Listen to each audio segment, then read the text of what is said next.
Shiba Beta na martyr asala wa kokai ko sala Wera également à Beta na martyr asala wa kokai ko sala bango déjà ba carrière na bango ezala déjà fondée bana ba CV eza déjà costaud voyez-vous le Laurent le commissaire Makasi Vieux na le fait Blanchard Mosaka na Blanchard Mosaka Simba Benda donc ben s'il te que zongi pour expliquer ba vérité comme il à mon humble avis il a fallu à laisser tomber Tokos de Gold pour les ambitions lelo ba kiti siko la kinta sala capitale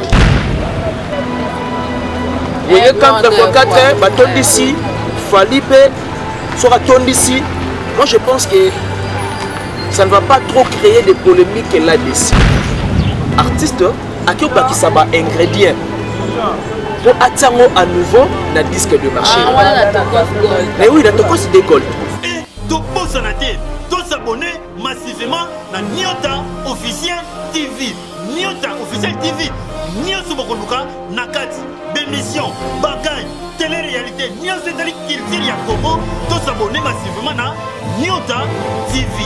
Nyota TV et Yéna Moupé Pasika.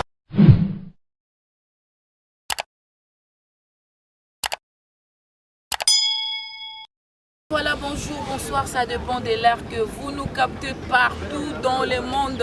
Merci beaucoup, Naba. Abonnez fidèle, il y a Nyota Officiel TV. Merci vraiment de vous continuer à toujours pour ça, la biseau confiance partout où vous êtes. Je vous salue. Un grand merci à Nanadi Nyota de Switzerland, de Moté Maïtantan, Honoré Maman Ariana Preston.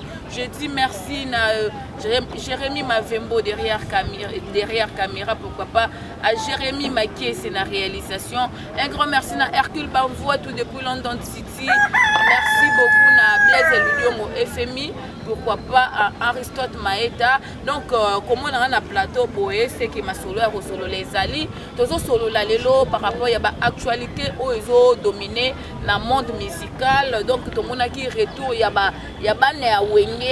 Wenge 4x4 donc na minute au Basadjana Kishasa toko solo la yango toko solo la pekaka par rapport à musique ba musique yango to mona ba album ezo bima belé mais ezo beta ma tête ezo comprendre ce musique yango et koufi nango to batu ba walinga suko consommer musique té yango tozo développer déjà les lots na Ben Mavembo les positivistes na ngi pena signaler ba amoureux à la bonne musique Ibraton Piana autaki ko sala accident moko zaki mortel mais Nzambe abateli malgré moi ba choc eza mais azaja en vie na pese vraiment ba bon rétablissement na li de connexion vraiment Nzambe abateli nazo senga la Jérémy Mavembo fumolanga ja caméra na ba invité nanga Ben Mavembo les positivistes. Bonjour Rossi Kawaya, lettre K de la presse. Bonjour à la grande dame de Switzerland, Nadine Nyota, et puis bébé Preston, Nariana, tonton Honoré aussi également que je salue à passant. Bonjour à tous les abonnés de Nyota Officiel Télévision. Il est vrai que nous tout à l'heure, c'est-à-dire l'actualité musicale domine, on n'a pas le choix, on a tous les temps de construire et puis de donner nos avis, d'évoluer, parce que nous aimons bien la culture. La culture, c'est l'hymne de valeur de notre pays, surtout la culture musicale. C'est l'hymne de valeur qui était carambo kana couleur mosusu. Le vrai que parfois, nanayo, émission de Salaka, ailleurs, tout comme si awa na Nyota Officiel Télévision, nanga personnellement, on a un message du genre. Une bolobelaka culture musicale. Maintenant, qu'est-ce qui vous manque pour la politique? Le vrai que politique, ils ont la mère. Par rapport à l'organisation, il y a Mboka, la politique est la mère. On n'en disconvient pas. Mais cela ne veut pas dire que surtout la culture musicale doit abandonner la politique. Non. C'est-à-dire, moi je pense bien que Batouana moi équivoque et tout ça va trop culture musicale, mais aussi nous jetons un regard bienveillant la politique pour m'embêter de mieux en mieux. Biso et tout ça, tous se retrouver et même des diasporas va souffrir un peu mingité pour nous tirer la mission parce que nous vivons un peu moins trop très bien. En tout cas, nous avons tellement abonné à officiel télévision mingi. Je pense que nous sommes dispo. On va essayer quand même de donner l'essentiel et les nécessaires de l'actualité musicale. Vraiment, merci beaucoup Ben Mavembo, les positivistes. Ben Mavembo. RK. Retour, il y a Bana Wenge, la ministre ba Alemaka, ba Didier Masela. Donc, Bana Wenge, on va kenda qui va faire la poto, la ministre. Ça fait déjà des jours, ça n'a pas retour, Wanana, nous une bonne chose. Dans le projet de G Bandaki, dans on a eu ensemble, tout le monde a balancé des photos, dans les réseaux sociaux, on a fait des émissions autour de la rencontre. Personne n'ignore les lots qui Wenge 4 fois, c'est-à-dire Wenge 4 x 4 et quand tu es déjà dans l'archive, il y a culture musicale. Ba marqué époque n'a pas par hasard, mais ba marqué époque n'a pas par mérite. Là on doit le dire bien. Wenge 4 x 4 ba inspira ba jeune ou ba lokola na quartier na ba avenue qui va comme ba ndulema. Wenge 4 x 4. Personne ne peut l'ignorer. Moi je me dis que ce que ces gens-là ont fait hier, parce que tu commences impatiemment. Parce que le 30 juin, c'est déjà pour bientôt. C'est pratiquement dans un mois ou soit 2 mois juste. Voyez-vous? Souci, c'est ça que va marquer plus que va marquer qu'avant. Il est vrai. Tu dis que Wenge 4 x 4 et belé moi rendre Kotaka machin. Mais le lot, c'est un plaisir très énorme. C'est une grande jovialité de voir ces gens-là encore une fois de plus sur les mêmes podiums, de se retrouver. Maintenant, posons-nous des questions. Na ba œuvre ou ba pesa biso. Combien même bazara ensemble. Et Lélo, après ce, je ne sais pas moi si plus de 20 ans. À moins que je m'abuse, hein. Plus de 20 ans. Hein. Plus de 20 ans. C'est de trop déjà. Et du fait que c'est de trop, on espère de quelque chose de mieux que de ce qui s'était fait hier. Et aux à la fierté, il y a culture musicale de notre pays. Et aux à la fierté pour nos artistes musiciens congolais. Parce que nous, en qualité de Bapanzesango, en qualité de journalistes, de chroniqueurs que nous sommes, nous souhaiterons toujours que nos artistes demeurer dans l'unité, demeurer dans l'harmonie. Nous attendons impatiemment. Prestation, il y a Wenge 4 x 4. Et c'est encore un réel plaisir de voir que Lélo va quitter la Kinshasa, la capitale. Oh. Non, mais il faut comprendre que Baza prêt. Et puis il faut pas nous casser une séance, une répétition d'ensemble pour le spectacle les 30 jours. Mais les 30 jours, on a pour te signaler aussi. Oui. Mais ça sera une bonne chose. D'un notre camp, on aura qui semble-t-il qui peut faire rigoler la rose à la inviter surprise Morocco. Voyez-vous, ça sera une bonne chose. Tout à l'heure, on a besoin de l'unité, on a besoin de l'amour, le vrai amour là, l'amour du prochain. Il faut régner dans le monde musical. On attend de ça. On attend des spectacles pas comme avant, les 30 juin. On attend de voix pas comme avant, les 30 juin. On attend d'histoire encore.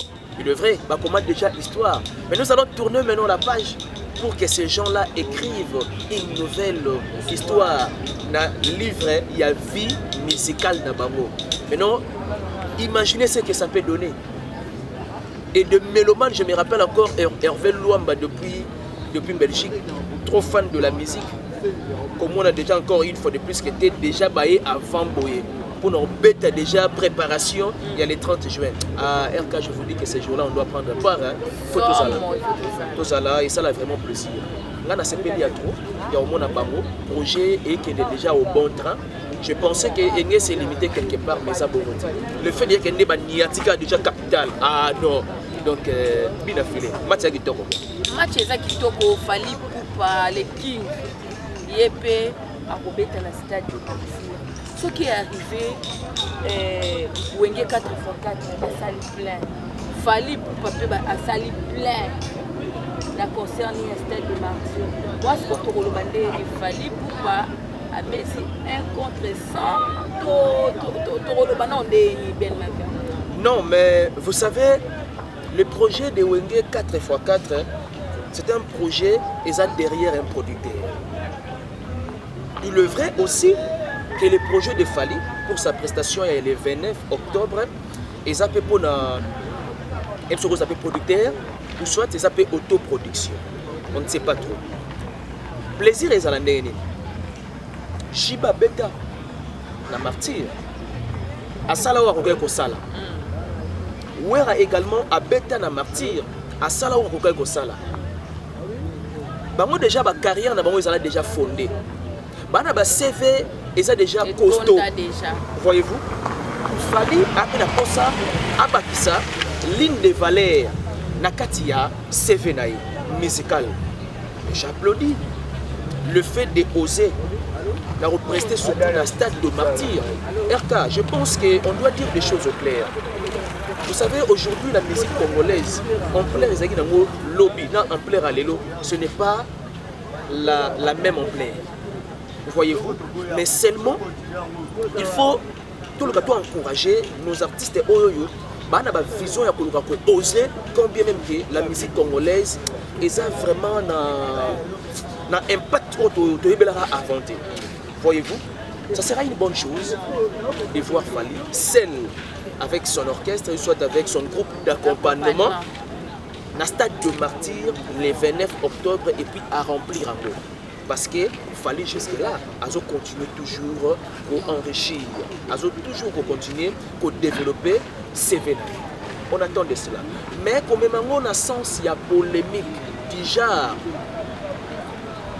Vous voyez, 4x4, bâton d'ici, Fally sera ton d'ici. Moi, je pense que ça ne va pas trop créer des polémiques là-dessus. Ouais, mais je pense, bon, il est vrai que les polémiques est manqué dans le raté. Et il manquait dans le raté parce qu'il fallait embêter beaucoup dans un podium avec son groupe d'accompagnement. Et puis, Wenge 4x4, bon, on a déjà un grand. Encore une fois de plus. Fally, on lui a donné ça, c'est vrai. Et ces gens-là déjà, ça là, oyoyo, Fally en salarié. Et donc, on encourage l'artiste Fally. Soit salami bongo. Et ça la fierté, la carrière. Et que la fierté, la carrière, Ben Mavembo, depuis Fally Ipupa, les King, Abanda, carrière musicale. Tout le monde a un album nyonso. Et Simba, et Banebe, et Kapena, et Zaki, waouh! Ça dit toujours au top. Oui, Zaki toujours au top. Mais, album pour Fally Ipupa, international, Tokos de Gold, et puis Mimaki Tozomona. Et bien, tu as qualité, à part que moi, Denzembo, Sana, Nzembo, Moko, Basali, featuring, Youssoufa, il y a un candidat toujours comme moi, Denzembo, on a pénal sur Banzembo, Denzembo, on a pénal les obéta, on a score. Fally Ipupa, bon, Nelna a souligné moi quelques aspects par rapport à la préoccupation et à crocheter les trouver. Fally n'est pas dans la carrière, il n'a jamais tapé à côté d'un disque de marché. Je vais révéler quelque chose. Réédition, et ça est loco, et ça là qui déjà. Mais il y a sous forme, c'est-à-dire, il va auditionner à nouveau. Voyez-vous? C'est-à-dire, Banzembo déjà, et Banaki. Artiste, à qui on ça va ingrédient pour attendre à nouveau dans le disque de marché. Mais oui, il y a Tokos de Gold. Mais bien sûr. Mes grands rêves, et ça là déjà. À Salé featuring Nini. À part mes grands rêves, ils ont une chanson moi Soana, c'est là. Qui m'a c'est là. Les grands rêves, à Salé featuring Nini, Youssou. Et puis dis-moi tout ça sur les années. Pour y passer dans la Tokos de réédition. Merci. Merci. Silence. Là-bas. Parce que merci, silence, et ça, une nouvelle chanson ou à bâtir sur la réédition. C'est-à-dire quoi? Artiste, Banzembo et Zaki déjà, na Tokos idée. À bâtir déjà, c'est-à-dire, et ça là qui déjà, à bâtir les ingrédients. Tokos des Gold réédition. Ensuite, sous quelques chansons à Sénini à Bakissi. C'est-à-dire, il a fallu maintenant et maintenir même ampleur. Nanenge déjà Tokos des Aliboso c'est la nini et Dimaki. Mais peut-être tu peux s'en temps. Parce que non, il faut le dire clairement. Fali, écoutez. Il est qui 3 mois non il met le 25 février. Et ça lui déjà, ça lui est déjà 2 mois. Or, dans la nature, il y a Fali. Dans la nature, il y a des artistes musiciens. Dans la lelo, vous êtes conscient que la musique lelo est connue pour souffrir dans l'ampleur de l'ampleur avant. Vu que l'espace Schengen PND est déjà privé, en tout cas, on se pose un peu beaucoup de questions autour il y a un succès. C'est-à-dire quoi? Artiste généralement, à soit publié sur disque, il va toujours avoir moins de temps, après ça et décoller. Mais, tu dis qu'ils ont atteint et comme un rabat démoité. Tout ça pour nous faire voir que dans la vie aussi, tant que ça l'a rappelé Moussala, il faut tous attendre un échec, une réussite. Voyez-vous? Il peut y avoir réussite et cause du point de vue ampleur. Mais réussite, non, que dis-je? Réussite et cause du point de vue texte, il y a un tempo. Mais échec et que en ampleur, il y a disque. Mettons quand tu te dis que non, ce sont des textes fondés, ce sont des bonnes leçons que nous puisons, disons, et on peut applaudir. Mais Ben Mafembo, est-ce que ça par rapport au des déjà non, mais c'était déjà prévu depuis longtemps. Mais Tokos Diana après ça Tokos Gold on a vraiment consommateur stopper consommer Tokos Gold. Dans l'autre il faut ça une analyse personnelle suite à ya Tokos des Gold. Mais quand moi pour formuler un petit conseil à l'égard de l'artiste que nous aimons bien. Apparemment Tokos des Gold comme tu l'as dit, a qui un peu vite en besoin. Mais tu l'as dit que parce que moi j'ai eu le temps de consommer des chansons. Je me suis dit que l'artiste travaille toujours en performance. Mais le mal est que c'est-à-dire il ne fallait pas à Luka à lancer Tokos des Gold Wana. Alors l'artiste a déjà en préparation, il y a 100% rumba. Et si encore une fois de plus à ces déchets et si encore une fois de plus nous sentons les savoir-faire musical de l'artiste, à mon humble avis, il a fallu laisser tomber Tokos des Gold aux éditions. Et puis au-delà de ça, il est vrai que c'est une première pour l'artiste. Il y a aussi ce qu'on appelle toute première expérience. C'est ça. Et sa toute première expérience depuis Fali Abanda carrière qui a ça la réédition. Mais, dans mon éternité, je me rappelle encore une fois, j'ai suivi l'une de ses émissions face à Nati Lopole.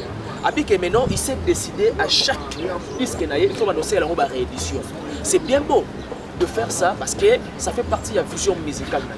Mais il faut en tenir compte aussi de la musique. Aujourd'hui, nous avons une prolifération des artistes. Aucun artiste peut rouler alors qu'il n'y a pas de potentialité musicale pour approuver face à la mélomane qu'il est aussi meilleur. À l'occurrence, je prends Héritier Watanabe. Prenons l'exemple d'Héritier Watanabe où a mis ça Mi-Ange. Et là, on demande de son nom Mi-Ange, premier volume. Décembre 2020. Et bien, les mêmes, le 18, hein, le 18 décembre 2020. Et bien, le même jour, na Tokos D. Na début, tout le monde a ampleur, na envergure, il y a Tokos D comme pas possible. Et cartonnant dans tous les coins du pays, même ailleurs. Voyez-vous? Or, Héritier, dans l'enterrement. Mais laissez-moi vous dire, aujourd'hui, Héritier a se positionné dans le disque de marché. Après 6 mois. Voyez-vous, après 6 mois, c'est-à-dire c'est une question de laisser le temps au temps. Peut-être aussi à travers ces micros, encore à travers cette émission, je peux dire que Tokos des Gold réédition, du fait que c'est une première pour l'artiste, on peut donner le temps au temps, peut-être ça peut accrocher. Et voilà. Et voilà, tout le monde peut faire égo la gestion des clients. Faire égo la Abibisi dynastie. Dynastie, qui bande de Konabiso, producteurs, chroniqueurs, gagner na réseaux sociaux, tout le monde peut na TVP promotion, penza, et ça makasi, il y a mon copé gestion des clients, c'est pas ça la promotion makasi, mais on dirait que bah mélomane il y a la bonne musique vraiment bah on consommer, on dirait faut bien t'aider ben ma vie. Bon. Toi, tu as le même système, c'est-à-dire faire topper Satan. Le vrai, on en parle trop parce que c'est un bon produit. C'est un opus auquel il faut que maman n'a archive musicale de notre pays. Topper ça dans le temps. Parce que bientôt là, ça peut déjà faire 2 mois et qu'il ne fait 2 mois. Topé Satan attend. Il y a un moment donné, on va dire que l'espace Schengen peut dire pas, ils ont pour absorber succès, il y a des produits, il y a des musiciens, de nos artistes. Il faut qu'on en parle, tout ça il a une émission. Espérons que peut-être, parce qu'aujourd'hui Koffi Olomide est devenu ambassadeur de la culture, à cause de la lobbying, il m'aura bien. Parce que Koffi Olomide, je sais bien que c'est un vrai négociateur. Voyez-vous, à cause de la lobbying, il y a bien, à cause de la diplomatie, il y a bien, pour permettre que reprise, il y a un concert, il y a les bandas, les ont avec force, parce qu'il y a aussi les zones avec force, automatiquement, ils disent qu'il y a des artistes musiciens, et pour accrocher sans problème. Tout ça, ça fait aussi partie, il y a un handicap, il y a un plaire, il y a des disques et des musiciens. Pareil avec Fali un peu, la lenteur, dynastie. Produit bien, Fali produit bien, mais qui n'est pas mon à long terme. Tout peut s'attendre à temps. Nos musiciens en souffrent. Et ce n'est que vous et moi, tout le bélango boué, dans les médias, espérons qu'avec le temps, dans fonction au Koffi Olomide pour occuper, ça peut faire des grandes choses à la longue pour reprise et zone et puis les musiciens vont se réjouir dans le style de vie dans le Libanda. Tu dis très bien qu'ils ont un musicien à voir qui disent qu'il a marché. Après 2 mois, 3 mois, il faut qu'il y ait un espace à changer. Prestation Moroboué, concert Moroboué, ça fait partie de la promotion grave dans le Rabongo et permettant à ce qu'on ait sur le public à Libanda. Mais hélas, ça ne tient pas, ça ne croche pas vraiment. Et donc il faut qu'on en parle. C'est très important. Parce que sur ça, on étouffe la culture musicale et c'est dommage quoi. C'est dommage. Parlons aussi des vibratos pianaya, les musiques, malgré accident, malgré mais parlons et à prestation parce que sur les terrains. Laissez-moi vous dire, en tout cas, je ne m'attendais pas à la prestation. Voilà pourquoi la vie est vraiment surprise à l'Arabie. Vibrator, je l'ai connu très cala. Naïba est très cala. Et puis, à s'appeler ça, c'est-à-dire savoir musical, mais s'appeler ça. Il y a savoir musical, mais s'appeler ça parce que je peux dire que Vibrator, c'est un artiste complet. Il sait chanter, il sait composer et il sait respecter des notes musicales. C'est-à-dire, prestation à Vibrator piano, je m'étais dit celle à maintenant à évoluer beaucoup. C'est-à-dire, Vibrator piano, il y a diminutif, il y a papa où il levé beaucoup. Il y a que prestation, il a fallu que Vibrator piano base à la podium. Parce que les acquis à l'occasion, il y a 6 ans de disparition, surtout il y a papa Wemba. Et il a fallu que grand, bien que à cause de moins âgé, il y a des artistes comme les musiciens, mais c'était du waouh. C'était vraiment du waouh. Donc j'étais étonné, mais seulement on a bien qu'avec Yé, on a tapé à côté. Une belle prestation. Et surtout, il y a blessé, il y a Papa Wemba. À ça, il monte au Papa Wemba. Oh, à Ganga. Vibrator a gagné, on m'a tombé télébi. C'est jusqu'à bis. Ah, mais non. Félicitations à la prestation, il y a Yalé. Et puis, prompte guérison. Il est vrai qu'il est accidenté. Prompte guérison, là, je sais bien que. À cause de rétablir vraiment comme il faut. Pour toi, on a posé un mois mille. C'est-à-dire culture musicale, on a posé un mois mille. Après, c'est encore plus que on peut ça. Et voilà. Et voilà, tu as commis vraiment pour chuter vers la fin. Il y a émission Nabiso. Ben Mavembo, le Laurent, le commissaire Yamakasi, Viezakle, le fait Blanchard Moussaka. Na Blanchard Moussaka, Simba Benda. Donc, ben s'il te que Zongi, pour expliquer la vérité, comme il donc, le comportement, on a trouvé. Non, au moment le vieux Blanchard Moussaka, je sais bien que c'est un intellectuel. Et Zachary aussi également, notre aîné, notre vieux, c'est aussi un intellectuel. Moi, je pense qu'arriver à un certain niveau dans les médias, pour commenter à un niveau pour insulter, ce n'est pas ce que ce n'est pas. Bon, c'est ce que ce n'est pas vrai. Bon, il est vrai que Hermoko, le vieux Blanchard, on a sens mot comme sur le roi qui était à la qui s'est un peu qui était nappé dans pétage. On ne s'est pas calmé Bango, mais conseil, un petit conseil dans vos ça juste des barreaux. Surtout dans l'équipe. Donc on va ça là et ça, exemple, il y a bien été autorité qui mais par contre, bah balader, et puis tuer là, parce que Yves Blanchard Moussaka est le meilleur, et ça m'a beaucoup soutien avec le Visa Kalobani. Il y a mis ça, les pieds de ça là-bas, dans la radio, ma chérie, dans la radio, déjà Blanchard Moussaka, mon oublié. Donc il va voir qu'on supporter bon côté, il y a le bras touché papa chéri au Simbié. Donc il a fallu passer à se défendre de la sorte. Balader, c'est Batamaï la vie, et ça a vraiment plaisir parce que Tolinga Baron, mettant tout le monde à bon ça, ce n'est pas un bon exemple. Merci beaucoup Ben Mavembo, les positivistes et tout comme on a dit, il y a émission visuelle la passage d'Ayo. Bakbar est tenu la fraternité, le vrai amour du prochain. Aimons-nous le vrai. Donc c'est et même la diaspora Banda, c'est l'amour qui construit les succès. L'amour construit la prospérité. Et quand bien même pour vivre Bolingoté, c'est pratiquement impossible de vivre comme nous. Aimons la culture de ces pays, aimons nos dirigeants, quel que soit ma bébé, un jour, les choses vont changer. Je profite aussi de l'occasion de saluer Excellence Dieu Kintona. Je salue aussi la grande dame de London, Mère Ali Kintona. Je salue Papa Simon Mavembo, la qualité souhaitable depuis Switzerland, je salue aussi également Papa Amédée Maville à la simplicité dans les sons. La noblesse oblige Mavembo. Heureux anniversaire et pétillant anniversaire à ma petite sœur Saint-Tiche Pemba. Et puis, merci Mamie Kolo, en tout cas, que cela soit une année de prospérité à tous égards. Que Dieu te bénisse abondamment. Tu dois grandir encore une fois de plus selon la volonté parfaite de Dieu. Je salue aussi Maïdor Longo, je salue Rosa, je salue Fantasia, je salue en tout cas je salue les conseillers Hilaire Midaille, Yabatomama SP Midaille. Je salue mon vieux Marco Diolé dans les passeports rouges, Yabatomama CC Ifika. Je salue aussi également mon vieux Bouchir, Yabatomama Ornella Labichesse depuis quelque part. Je vous aime bien, c'était le voix de Mavembo, le positiviste.